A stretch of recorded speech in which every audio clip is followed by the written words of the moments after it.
that would raise in and of itself almost $4 trillion over a decade. Assuming nobody changed their behavior because of the higher tax. Yeah. Well, we had those higher tax rates during the 1990s, which, as I recall, were a pretty good decade. Everybody did well. We say, let's go back to those tax rates and deal with this fiscal situation and deal with it decisively. You would cut defense spending, you say, drastically. We would cut defense spending.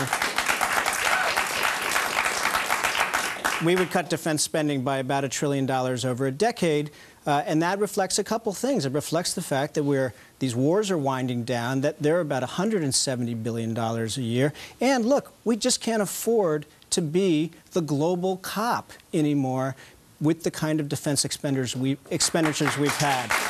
You know, and over a decade, when you cut $1 trillion, we would have spent $7 trillion, so that's the $7 to $6 trillion. You know, the previous guest said we have to keep America safe.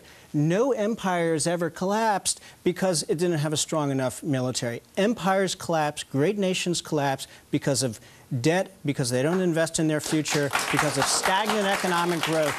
That's why we need to deal with this overextension of our military. You would also have a financial speculation tax, a surcharge on top earners. You'd increase the gas tax.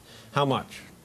We would increase the gas tax by 50 cents. That would raise $600 billion over a decade and give Americans incentives to move to more fuel-efficient cars. So when gas goes up to $4 or $5 a gallon because of the rise of China and other global things, people are ready to deal with that. What say you? Well, I say that the great thing about our plan is that when everybody's at the table, everything's on the table, and you've got to attack everything: spending, entitlements, discretionary spending, and taxes. Bob Beckel, I assume you like liberal Very much. Your point about your revenue for the gas tax, I know one of my colleagues here who jumped on that right away. I don't understand what everybody's booing. I mean, you don't boo big oil when they just increased your cost $1 a gallon, and they just talk about 50 cents a gallon for an energy tax when the free market has screwed you to the extent of $1, $1.50 in the last year. So I wouldn't pay a lot of attention to that. I do like your point about malpractice, by the way. How did the free market screw us? Because the price of oil, the price of gasoline is artificially high. It is not. It is because big oil and speculators. It is. But I do like the idea about tort reform. I think that's a good idea. Believe it or not, there are some Democrats who believe that there ought to be tort reform. I'm one of them. I think it's a very good idea. Who's the other one? My sister. Sandra? Demos, I fear what this plan really puts on the table and what it really encourages in this country. Raising taxes on the top earners, imposing a surcharge on the top earners in the country, enacting an estate tax. While on the lower income families, we're going to impose a gas tax, raise the gas tax. Well, you're going to discourage business. You're going to discourage people from working harder, as far as I can tell from this. Well, you may recall the 1990s, which was a pretty good time, and we had higher taxes during that period and economic growth.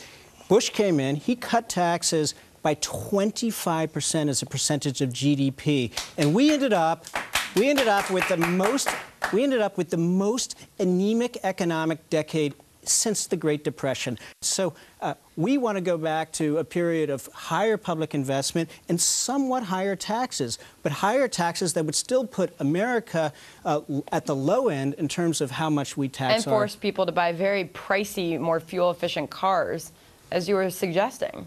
Well, you know, our plan also increases the earned income tax credit and increases some of those tax provisions that help low-income Americans. So it all balances out in the end.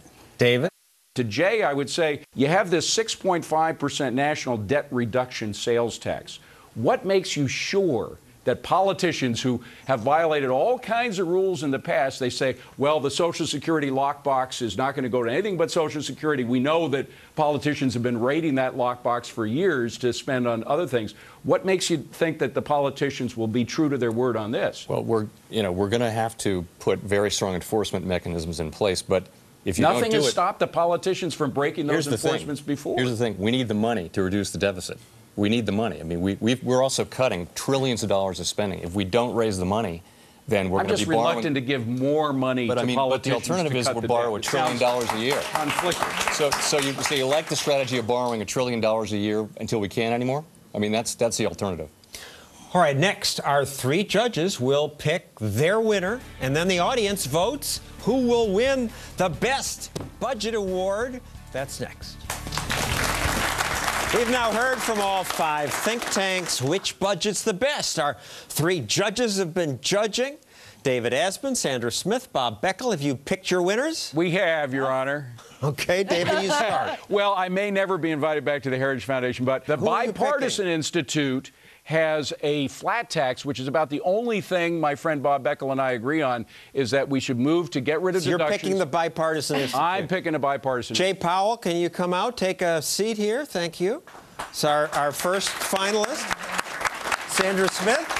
Okay, I commend Stuart and the Heritage Foundation for a couple reasons. The biggest is that the point of these proposals, Stuart, was to balance the budget. And Stuart's plan was the only one that told me that the budget's going to be balanced and when it's going to be balanced. Bob Beckel? Well, I had a difficult choice between bipartisan and the Demos, but I went with Demos, and I'll tell you why. I went with them. I didn't get to say this when we were talking about it, but they cut the defense budget by $900. David Callahan from Demos, why don't you come out while he explains? They cut the defense budget by $960 billion. Do you know that next year the United States will spend more on defense than every other country in the world combined? And let's start with Stuart on that. We have to spend $700 billion every year? We have to spend what's necessary to defend ourselves. Yes. And that's the key thing. Nobody wants to spend money on defense. We'd much rather spend it on other things. But the fact is, if you look at what the world's like, if you look at what we've had to spend in the past, and if you make reasonable projections about what it's going to need to make sure we don't need rotate... 50,000 soldiers in Germany? We may do. But if we don't need them there, we need them somewhere else. We need them to rotate in Afghanistan and Iraq and so on. We are overstretching our current soldiers. What in the world do you think you need $700 billion for defense? And second, let me follow what John said. 50,000 troops in Germany. As you pointed out, we won that war. There's absolutely nothing except for a very good hospital. I'll give you that. Why do we have troops in Japan? 30,000. Germany and Korea. 30,000 there, too. I mean, it's a complete waste of money. Have you ever heard of China? Yeah, I have heard of China, and I worry about China, That's too. That's one major reason. And North Korea, have you heard of North Korea? Yeah, and well, they have nuclear weapons. Yeah, they do. And Iran has nuclear weapons. And so we're going to make our 30,000 troops in South Korea then to be the targets for nuclear weapons? Look, the issue is not the level of troops. As I said over and over again, nobody wants to spend too much on defense. At least I don't. Except the defense contractors. Yeah, well, we're not talking about them. I mean, come on, you know. Well, there's a serious conversation about what you They're do impossible to pull away from it. I don't mean to dominate with Stuart here, but I'd like to ask him about consumption tax. What about Milton Friedman's fear that instead of just switching from the IRS and a tax on what we earn, we would have, in addition to that, we would have the consumption tax. That is, it'd be loaded on top of what we already have. That's what scares me about a consumption or sales tax. You're actually misunderstanding the tax. You're mixing it up with a value-added tax, like I lived under in Europe, and you're exactly right about that, or a national sales tax, which I think would be ridiculous. What we mean by a consumption tax is what you consume, what you spend. So you shield savings. But I don't want the government to know what I spend. No, wait a minute. But you save. What you save is not taxed. What you spend is taxed. But I'd have to tell the government everything about what I spend? Look, you have to, if you're going to have a tax system there where everybody's treated fairly, then we do have to have, I'm afraid, a situation where you can't have people hiding money and so on. It's got to be fair, it's got to be equal, it's got to be a single rate. I want to hide my money. I'm going to hide some money, too. Okay. Can I just say that the one thing that Bob and I agree on, I mean, if Bob and I can agree on anything, maybe it should be enacted, which is a flat tax. I think a flat tax. Get rid of deductions and get down to a flat tax. Reach across the aisle. Absolutely. I'd also, and we'll let them have their moment.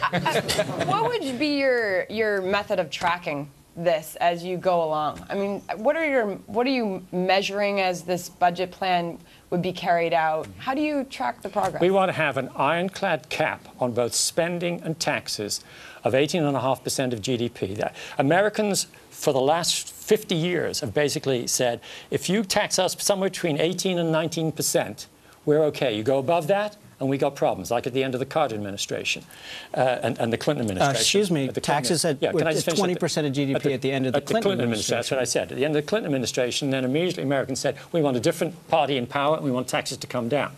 So we do that. And we would like to see a constitutional amendment or some other provision that would hold the line at that.